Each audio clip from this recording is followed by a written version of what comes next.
Hello and welcome into the Fog.net podcast. My name is Michael Swain, the Kansas beat writer for 24/7 Sports.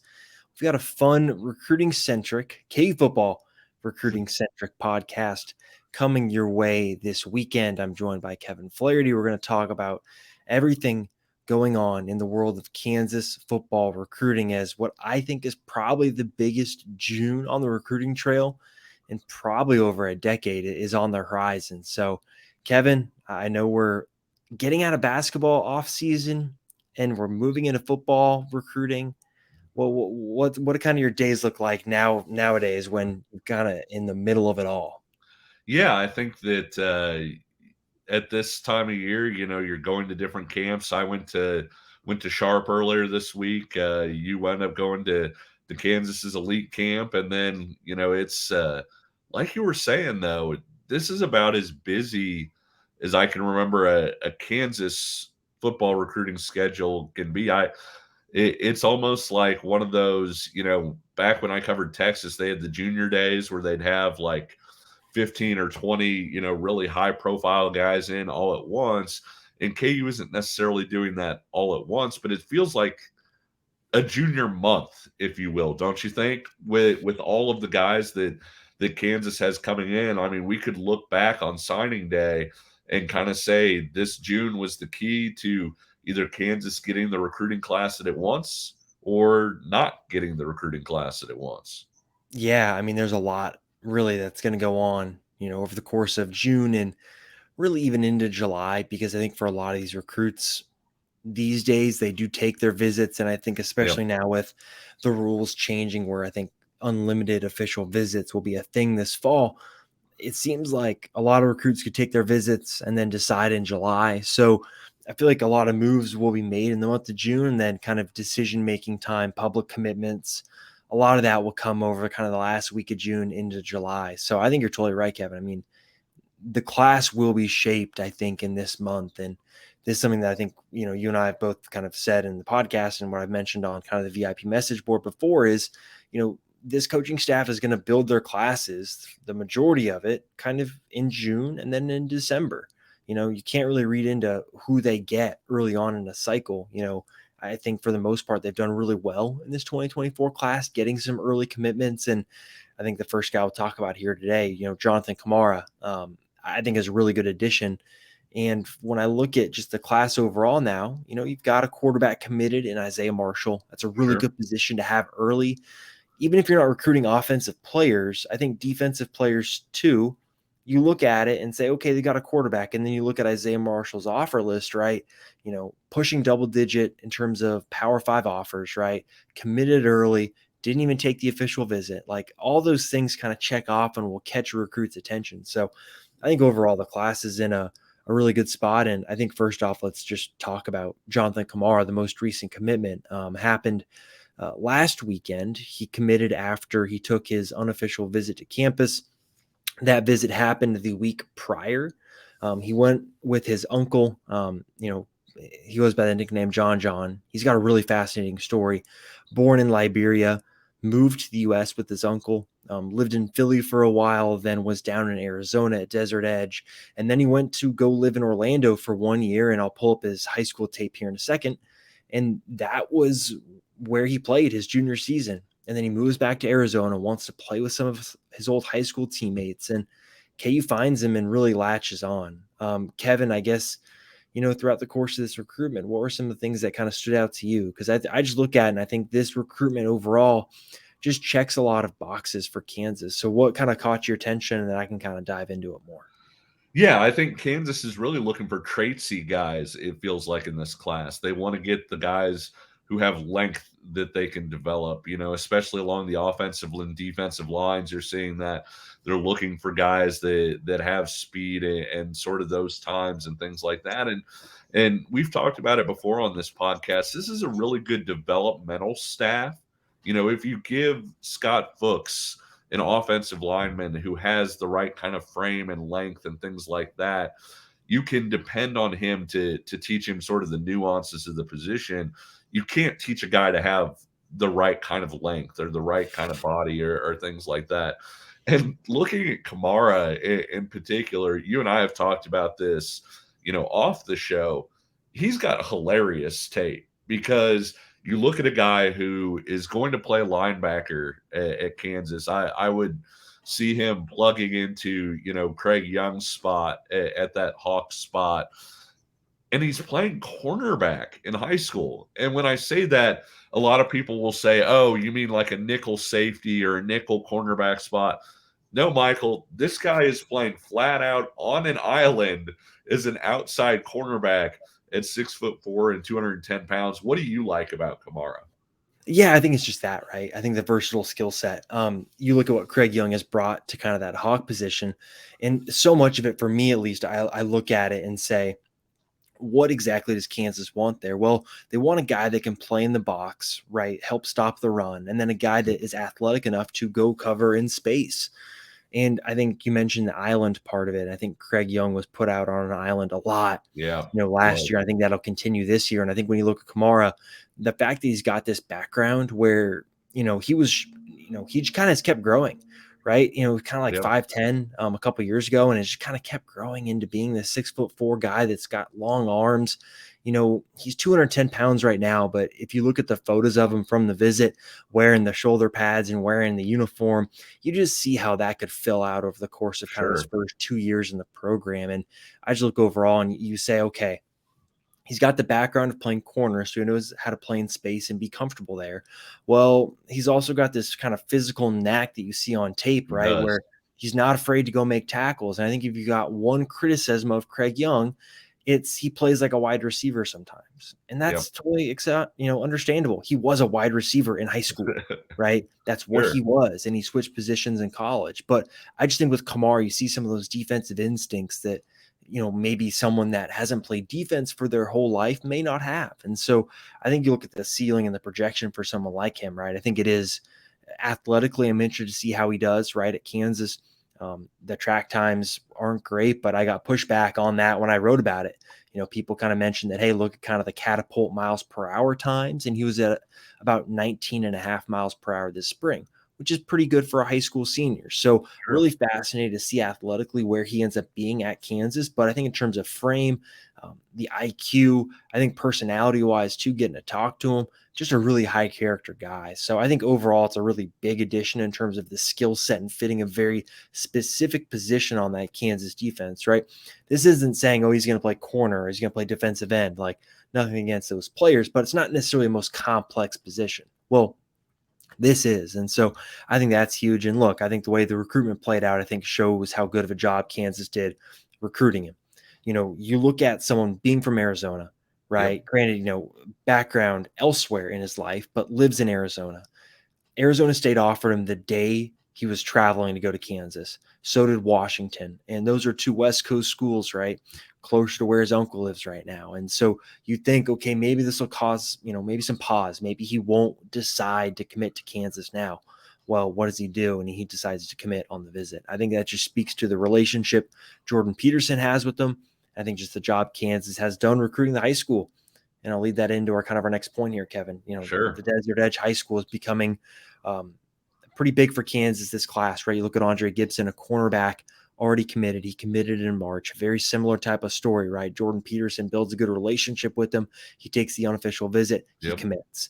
Very similar with Kamara. And now they're going to go on a guy, Deshaun Warner, who, in terms of the offer list, I mean, it's basically just as impressive as Kamara's, if not more impressive, right? You're looking at basically double-digit Power 5 offers, right? He's got a top 4 of KU, Oregon State, Washington, Texas. I mean, just a guy that I think is really talented. And Kevin, have you seen anything like this? Like, I was talking to some people earlier about it, and I don't think I've ever even heard of a situation where 3 guys from the same high school could all end up at the same college as a part of the same recruiting class. It just feels like a very unique situation we're dealing with here. Yeah, especially for Kansas and especially being outside of, sort of what you would consider to be traditional Kansas recruiting grounds or traditional Big 12 recruiting grounds for that point. I'm sure that there are other examples where, maybe USC took, 4 guys from Long Beach Poly in a class or, something like that. But, in this case, you're not just talking about three guys from the same high school in the same class. You're talking about three guys from the same defense in the same class. And I guess Miami Northwestern, maybe with Miami a few times or things like that. But, usually those are more regional centric as opposed to what you see here.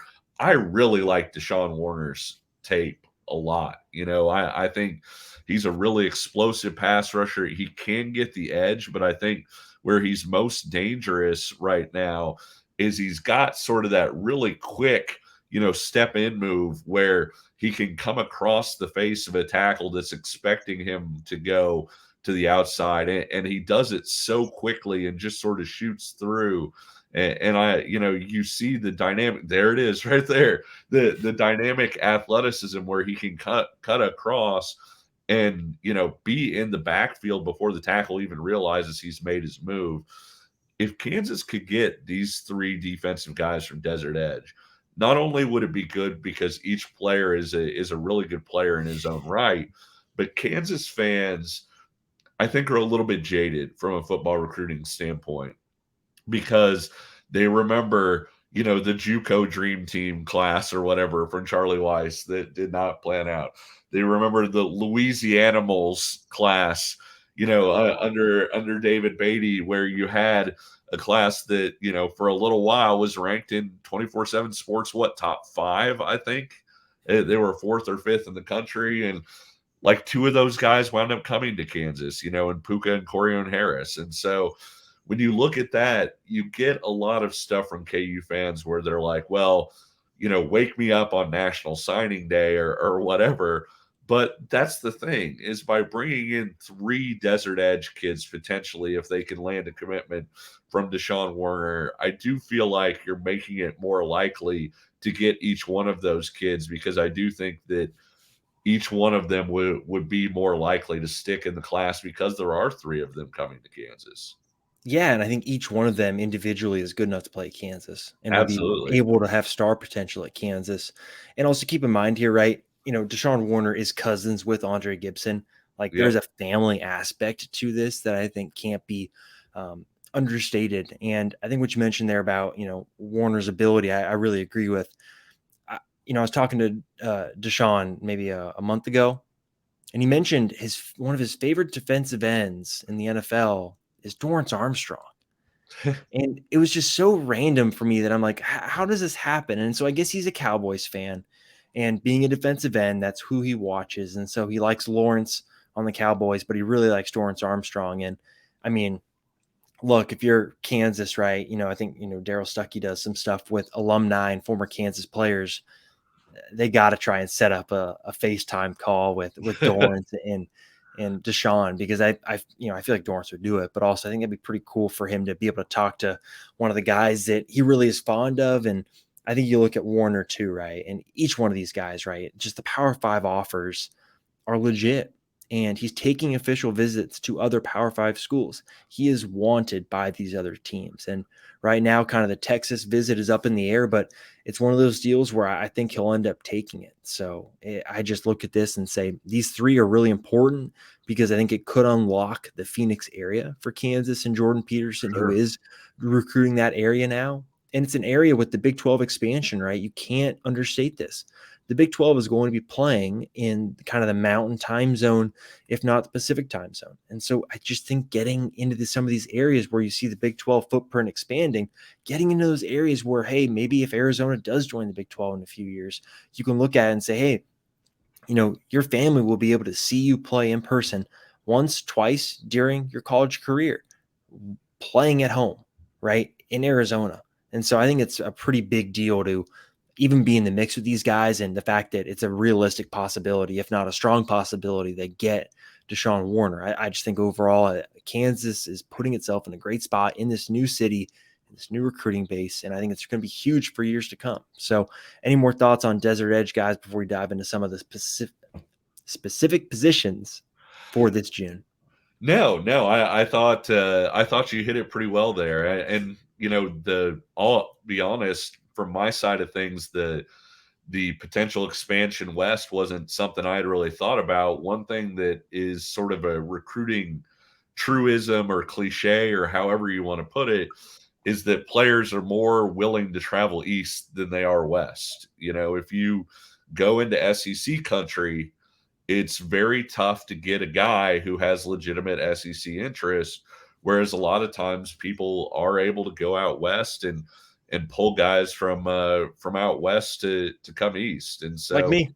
yeah, we pulled a Michael Swain. So something to watch, because this is a Kansas staff that maybe has some areas open to them that other Big 12 staffs don't, just by the makeup of the staff. They have, obviously reaches up north and out east, and now we see them stretching to the west a little bit. Yeah, I think it speaks also to, I think, just the humans Sure. Kansas has on staff, right? Where I think you just look generally, right? Chris Simpson having a pipeline in Detroit, I think speaks to who Yep. he is as a coach, right?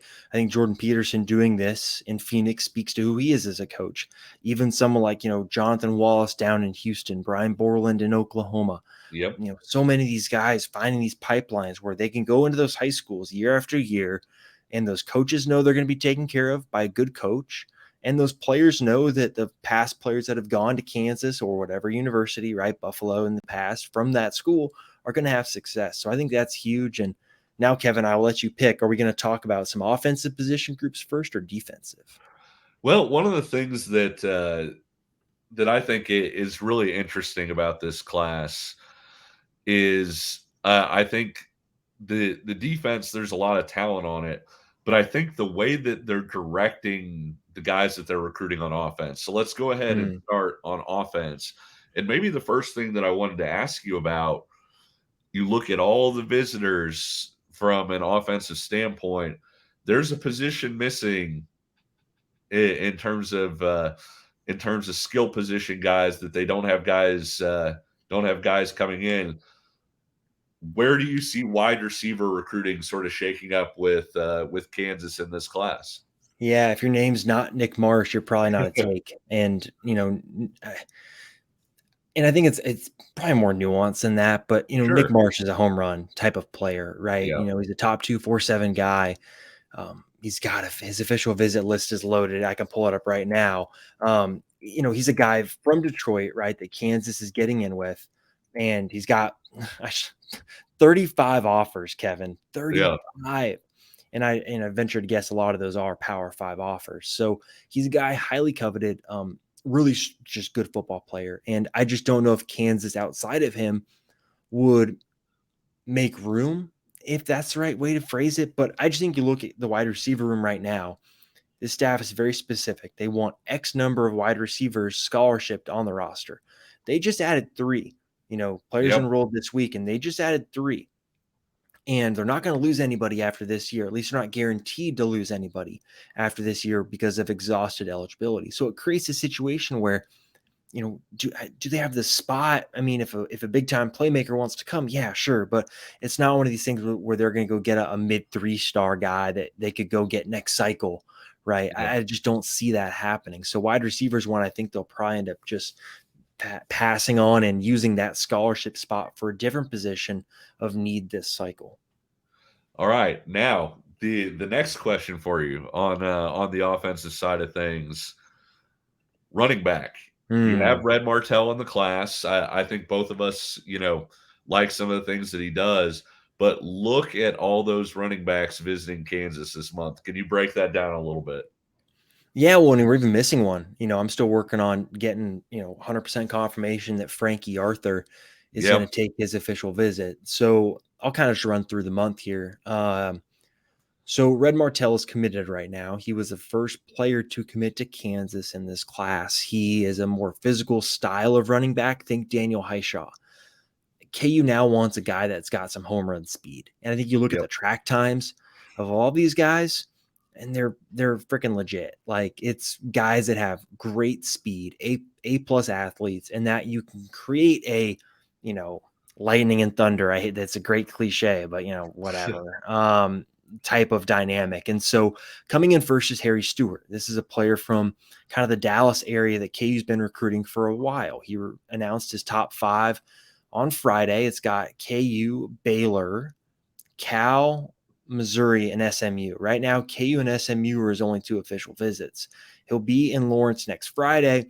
He's one that I know current commits are talking to. So guys that are in the class right now are trying to get him to join. So he's someone that I think will be a really good addition. 5'10", 205, pretty fast. Then you go midweek after that, Jason Patterson from Florida. He's another guy that's got some really good home run speed. KU is a little late to the party on this one. He's kind of a spring eval, and Yep. you'll be able to read a story on Jason on Sunday. I talked to him, and he was pretty blunt. I really appreciated his honesty, where the coaches at Kansas have been honest. Hey, we know we're late to the party here. Let us know if we're not a part of your picture, but if we are, we'd love to have you come visit. And he said, yeah, coach, I'd love to come visit. Let's see what you got. And so they'll get an official visit from him. And then the following weekend, so that's going to be the 16th, 17th, and 18th, I want to say. That's when Frankie Arthur is supposed to come in. And I mean, for me, if you made me pick, I think he'd be the one that I'd say if he wants to commit, you make it happen. He's someone that this past spring really turned up in track, right? He ran sub 11 second 100 meter times. He was at about 10.7, which anything under 11 seconds is considered fast. And so to run in 10.7 at, what was he, about 5'10", 195, 5'10", 200, he's got great speed. He's got a really good offer list, but getting him out of Houston might be hard. Houston's recruiting him. Texas Tech is recruiting him. Oregon's on him.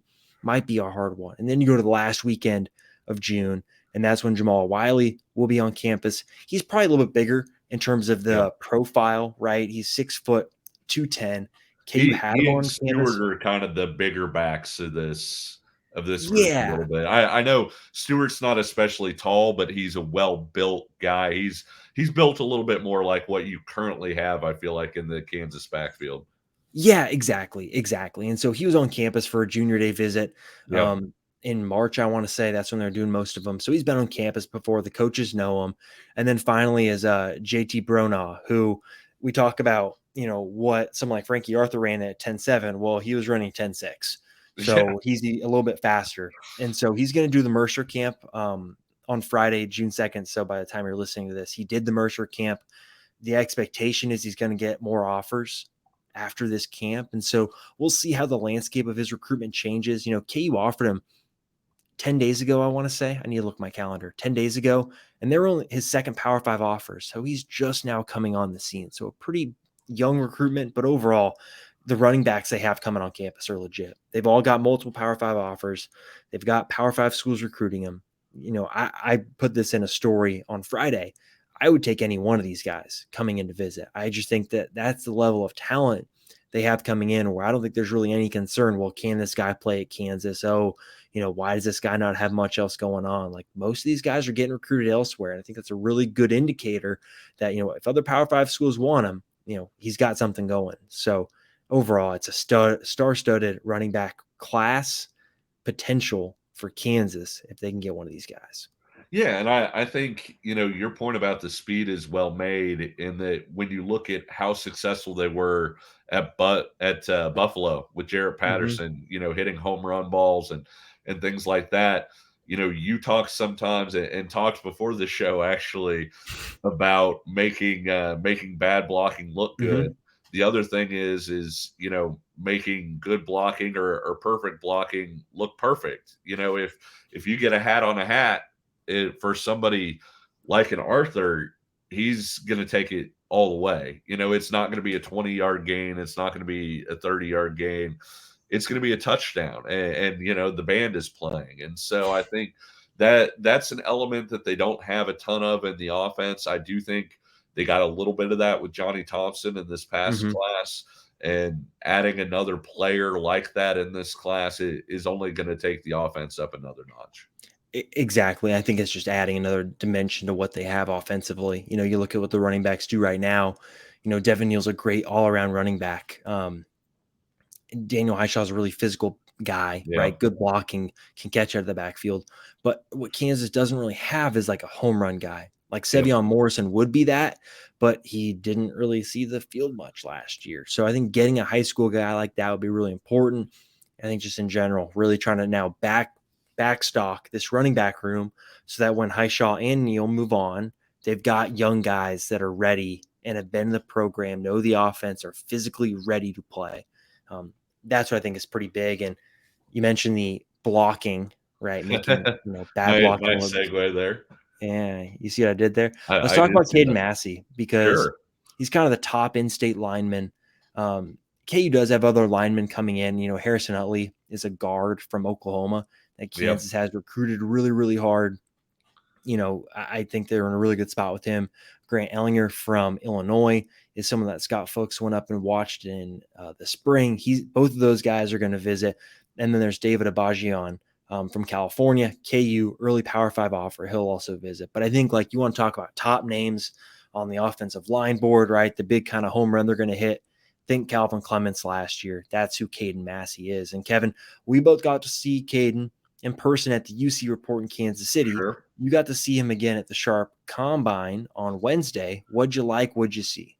Yeah, and you didn't expect, with the competition at Sharp, it wasn't what it was at UC Report. And it was funny because I actually got a chance to talk with Caden quite a bit at Sharp. And one of the things that that I had asked him about was he didn't realize that the first guy that he went against at UC Report for his first couple reps was a guy with an Alabama offer. He was Oh, you didn't just know that? he didn't know that. So he was just Oh, kind of like, "Oh man, that's cool." I was like, "Yeah, I said, I think he got you the first rep, but Caden won the second one." And that's the sort of competition that obviously he isn't seeing on a regular basis at Linden. And so going into that camp, I think we thought he would fare a lot worse than he did. And I'm not saying that as somebody I think you would describe me as, as one of the leaders on the Caden Massey hype train. I'm not down on him at all, you're the but I felt conductor. like it was such a huge jump for him to go from Linden into that atmosphere where you've got Williams, Mhm. one area and guys like that who are 5-star guys offered by everybody in the country and things like that. And so I had thought that he really had a chance to struggle at that camp. And the fact that he didn't, I think really sort of cemented his prospect status in my mind. Now we were able to talk to him about his visit dates and things like that. He's got visits set up to Kansas, Kansas State, Nebraska, and Oklahoma. He's been really positive about Kansas both then and, in the past. I was not the only one at Sharp. Lance Leipold was there, as was Scott Fuchs. Both of them watching their kids, and of course, Caden made sure to say hi, to them as they walked by and everything. And so it was.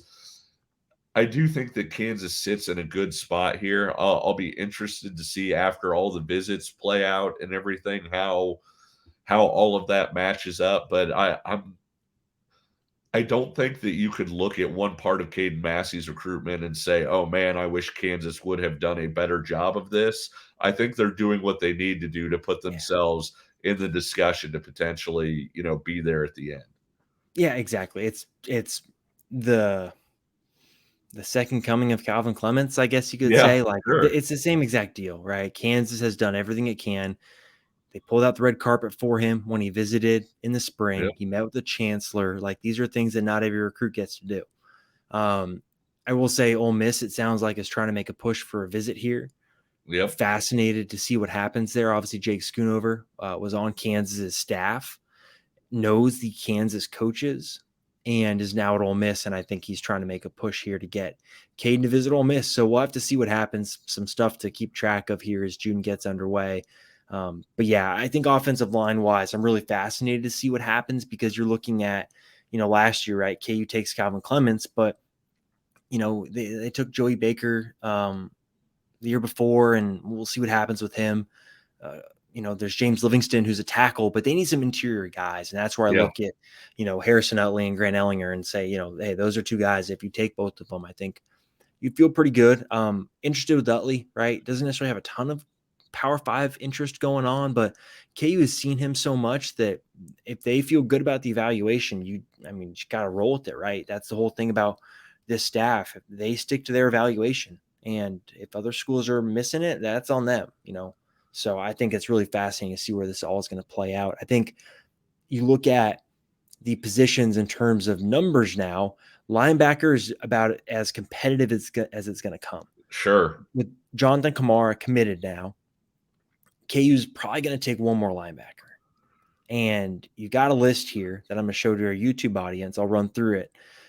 It's pretty loaded. Ja'Cory Stewart is from Georgia, super athletic, at 6 foot 210. He's got a lot of offers, not a ton of visits set up. All right. Michael Boganowski, I'll ask you about him in a second because you've seen him. Sure. You just saw him the other day. Boganowski's a guy that probably fits the Hawk. KU's going to recruit him hard still. And if he wants to come to Kansas, great. They'll find a spot for him. They'll make it work. But I really look at the second weekend. Those two are coming in next weekend. I look at the second weekend and say, this is probably where I think some of the movement's going to happen. Montel Johnson is from Michigan, Detroit area. And if you tell me, hey, Chris Simpson has a Detroit native coming on campus for a visit, KU's been on him. He's been on campus before. I'd say, yeah, I feel pretty good about Kansas' chances to land him. So I look at Montel and say, yeah, that's one guy that I think KU do well if they got him. He has a top 5 that's got all Power 5 schools. He's got 2 other Power 5 visits set up. And then you look at Derek McCormick, someone from Florida, at 6'1", 195, probably a little bit lighter in terms of high school guys, but still athletic. He's going to take an official visit to UCF. He's going to take an official visit to Pitt. He's another guy KU has seen in practice this spring. They've done their in-person evaluation. They like what they've seen. Now, I can talk at length about Xavier Hamilton because I saw him at KU's elite camp on Wednesday. Yep. He's got great size. Like, he's listed at 6'2", 218. I think he is that. You watch him run. He runs pretty well. I don't have the time in front of me, but I thought he ran pretty well at the camp, showed really good mobility. Definitely the best linebacker Kansas had there. And you're looking at this visit list unfold, and if Kansas is only going to take one more, if a guy commits early, it's probably going to result in them kind of shutting things down because that's how they do it. And so really fascinated to see how this shakes out because there's so many talented guys. Everybody on this screen right here and that I mentioned has multiple Power 5 offers. And so it's just a talented group, just like the running backs, where if they end up with Xavier Hamilton, I say, cool. That guy can play at Kansas. He can be a good linebacker at Kansas.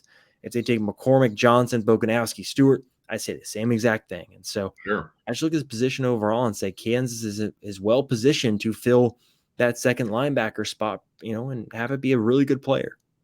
Well, and out of those 5 guys, I noticed that you wrote in your piece about the visitors that you felt like Johnson specifically was maybe the name to watch out of this group. Is that because you think he's the most likely to commit out of this group, or why did you sort of single him out? Yeah, and I mean, folks can read that. Folks that are subscribed can read that. I wrote at length too much as I was editing it. I realized I wrote way too much about it, but about each kind of position group and where it stands. And I think just what I mentioned there, right? Chris Simpson does a great job recruiting Detroit. And I genuinely don't remember a Detroit guy coming to Kansas, visiting and not committing. Sure. I just don't remember it. And so I just look at all the tea leaves there and say, that's the guy I'm going to watch. Just the signs are there. And recruiting, what's the saying? There's no coincidences in recruiting. This is kind of one of those where I'm like, it just checks all the boxes of things that a guy that Kansas would land, it's right there. So that's why I kind of would go with them. What do you think about Boganowski, though? I know you were around him, at least. I know he didn't camp at Sharp, but Yeah, what do you think about his recruitment? Yeah, I think when you're looking at this group, and maybe you would agree with this, maybe you wouldn't. I think you look at KU taking 1.5, and by that I mean they'll take one Mhm. player, and additionally they would take Boganowski if Boganowski decided to come. They'd find a way, find room, whatever. He looks really physically put together, maybe better than I thought he would at Mm. this point. I thought he looked every bit as 6'2", looked maybe even bigger than 200, maybe 205, or so. And this is a guy that, at camps and in recent testing and things like that, uh, he's been a guy that's been clocked, handheld in the 4.5 range, somewhere around in there. So I mean, Oklahoma has been telling him that they're recruiting him as a safety. I don't know if that's the sort of thing that Oklahoma's telling him that, and and then it's, hey, get your butt in the box, or Yeah, or what the deal is. But he's what you want. I mean, from a size, frame, speed, explosion standpoint, if you watch his tape, it's really fun because I mean some people run into collisions, he runs mm, through collisions, and so he's a really fun guy. I think for both of our money, probably the number one player in the class overall, should uh, be. in the in-state class. Obviously, you know, want to wait and see BJ Kennedy healthy. BJ was there at Sharp and was able to talk to him a little bit. I think he's going to try and cut a little weight before the season starts, which will be interesting. But and we just haven't seen a healthy BJ Kennedy in so long, and so I do feel like Boganowski is probably the best bet for number one in the state in this class. So much competition there. I do feel like, you know, he's been so complimentary of Kansas, and yet I think the general feeling is that Oklahoma and maybe Kansas State are maybe a little bit ahead of Kansas in that one. But hey, Kansas is getting an official visit. Like I said, he's weirder things have happened in recruiting, and if Kansas can stay in that recruitment, if Kansas can have a really good year this year, a lot of things can happen, and he's one to watch for sure. Yeah, and generally, I'd say this, right? I think people would say, "Oh, well, why bring him on campus for a visit if you think he's going to go to K State or somewhere else?" Well, what are you supposed to do? Yeah, If the kid wants to take an official visit, he's interested in you. Like, take the yeah. visit, pull out the red carpet, do what you can. And if you pick somewhere else, all right, hold your hands up. We did what we could. And And I think hey, that's there's this exactly thing what you called the got to do. transfer portal too.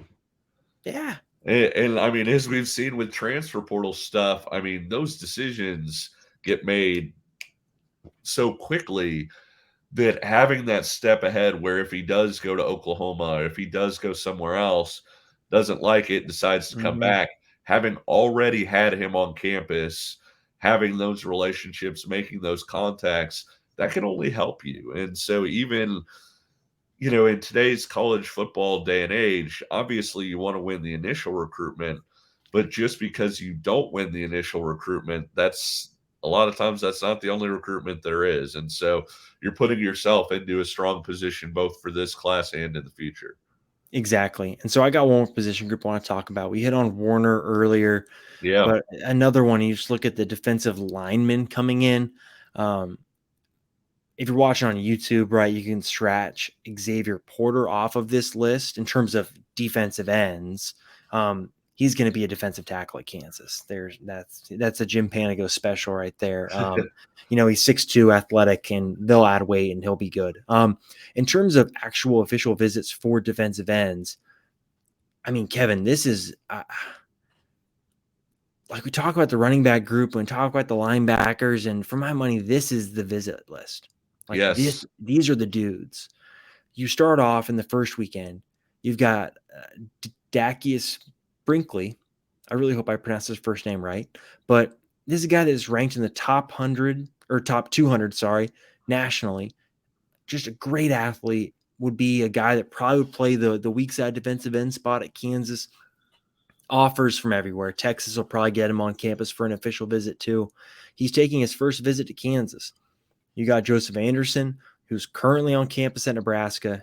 He'll visit Kansas next weekend. Really good track times, but he does the hurdles, and he's about 6'5", 210 pounds, Yep. doing the hurdles, the 110-meter hurdles. He does a triple jump and the high jump are the other two track events he does. Really good athlete overall.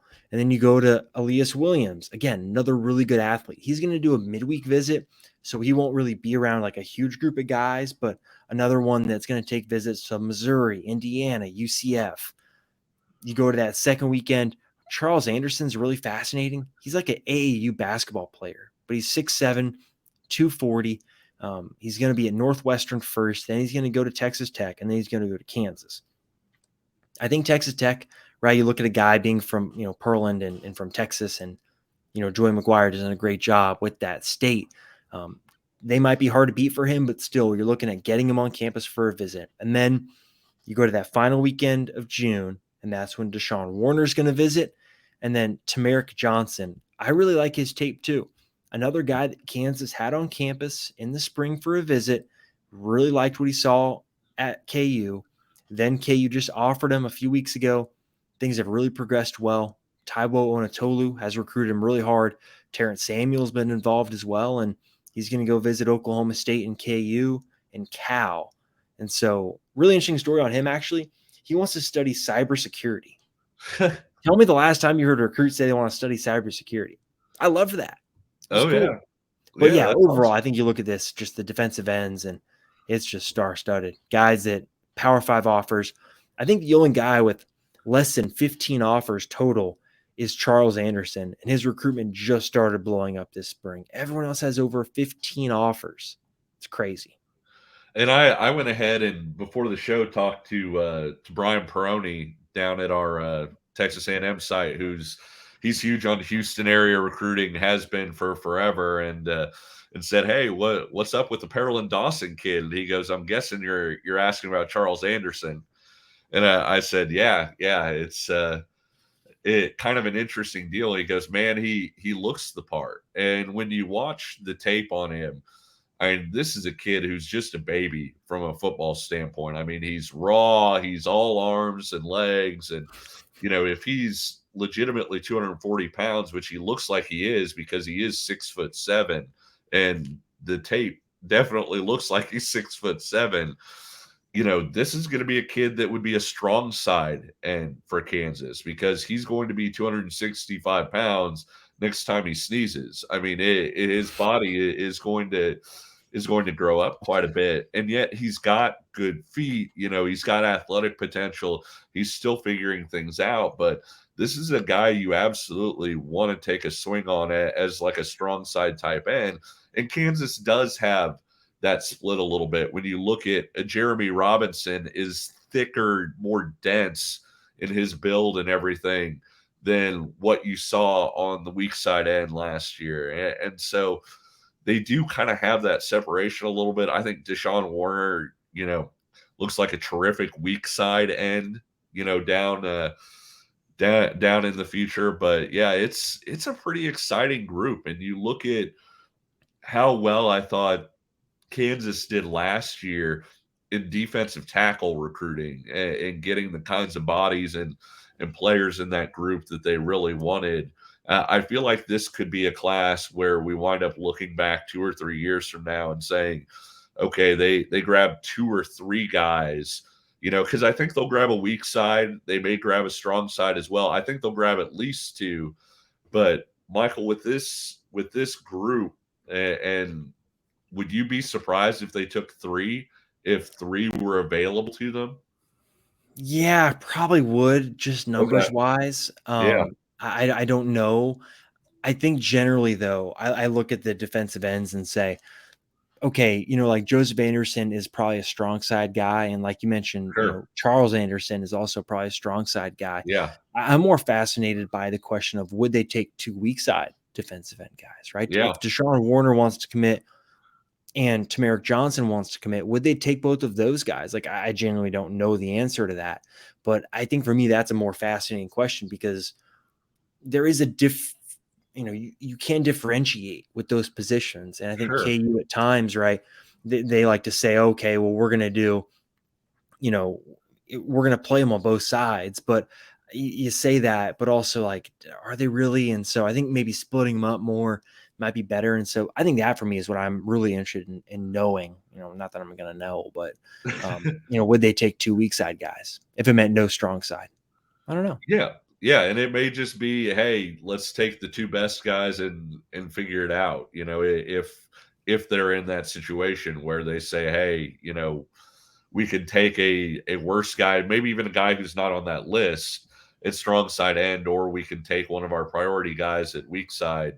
I think they'd probably go ahead and take the priority guy on the weak side and figure out the strong side at a different time. But like you said, I mean, you look at that group, you look at the running back group, the offensive line position, I feel like they've nailed down to a few guys, but that running back group and that defensive end group, and you could probably even throw linebacker in there.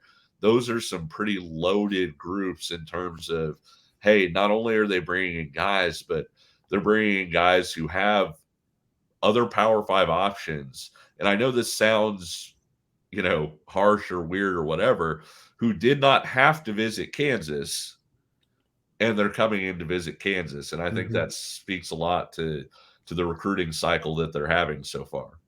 Yeah, exactly. I totally agree. I'm gonna use this time, Kevin, to plug something. We've got a 60% off sale right now going on through about, I believe, June 15th. If you want to join VIP, right? I've working my butt off here trying to get scoops and stuff. So if you want to support it, you can join right now. It's about $3.58 a month for next year. If you've not signed up before, that's the only caveat, right? New signups only. Um, you can join now. I'd encourage it. It's gonna be busy. Visits keep getting added. I feel like each day I'm like, okay, that's probably gonna be it for right now. And then all of a sudden I get a text like, you probably should check on this guy. Okay, great, fun. Let's add another guy. So they're at 30 something right now. We'll see what ends up being by the end of the month. Things change in terms of adding visits, taking visits off. Lots going to go on. Obviously, we'll have it all covered. Camp's coming up. Really excited for the June 14th camp. Yep. Sounds like we'll get a chance to see some of the top in-state recruits at that one. That's going to be a mega camp with pads for linemen, which is always fun. Oh yeah. Yeah. Let them But get after it a little bit. exactly. I know Kevin's going to be there. I'll be there. We'll have I'm coverage. excited. Kevin, anything else you want to discuss before we get out of here? No, I'm going to go ahead and add to your plug though, because I feel like having a membership for a lot of people was really worth it from the basketball side too, that just finished with all the transfer portal Mhm. madness and trying to figure out, hey, what's Hunter Dickinson doing today?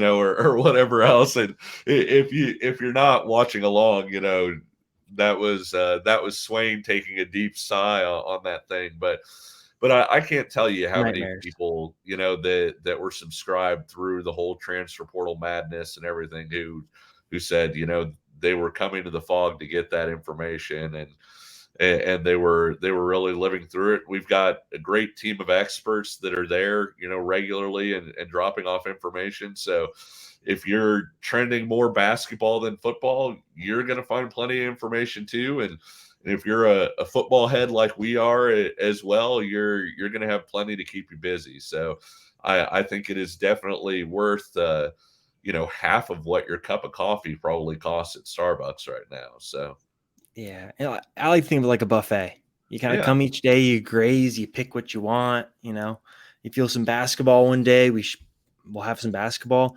It'll be more football, kind of the first maybe week of June. But hey, look, Bill Self basketball camp start on Sunday. yeah. I think the first scrimmage is Thursday.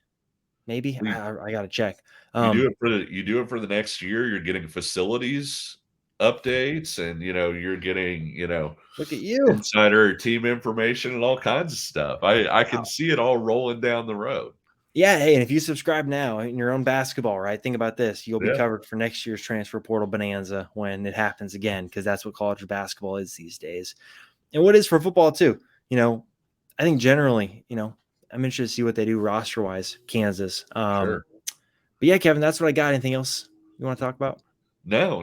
I enjoyed the recruiting angle on this one, and I think here in the future we may have a recruiting angle that could be fairly interesting for people as well. So Should I announce that now for folks that uh, have stayed for 48 minutes of us I feel like blabbering? the people who have stayed for 48 minutes probably would like to know, All but right. the So people who cut it off at 47, they don't need this information. no, they don't get this information. Thanks for staying. We appreciate you.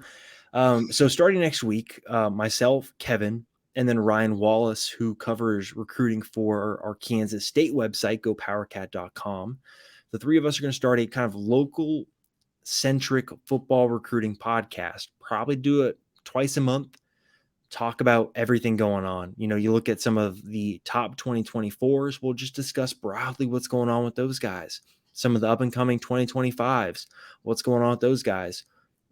I'll talk about some Kansas angles. Ryan will talk about some Kansas State angles, and we'll be able to talk about it all as a whole, probably from a more broad perspective than maybe an in-depth, this is where Kansas stands, what Kansas wants. More so, hey, Gavin Hoffman from Blue Valley Northwest just got a Mizzou offer. What does this mean for his recruitment? What do fans need to know at Kansas? What do they need to know at Kansas State? Sure. Things like that. Because I feel like local recruiting has gotten to the point where there's a lot of interest. And so we'll do a podcast, talk about it. Fall's going to be fun. I live in Overland Park, so I'll be able to go to plenty of games. So it'll be a blast. I'm looking forward to it. Yeah, should be a fun football season, and I feel like we're already getting into football mode, right? Like it's June 2nd, and we're here pounding the table for football. So Can't wait. we can't get here soon enough. Awesome. All right, well, Kevin, thanks a bunch, and we'll talk with you and Ryan this week. Sounds great, Michael. All right.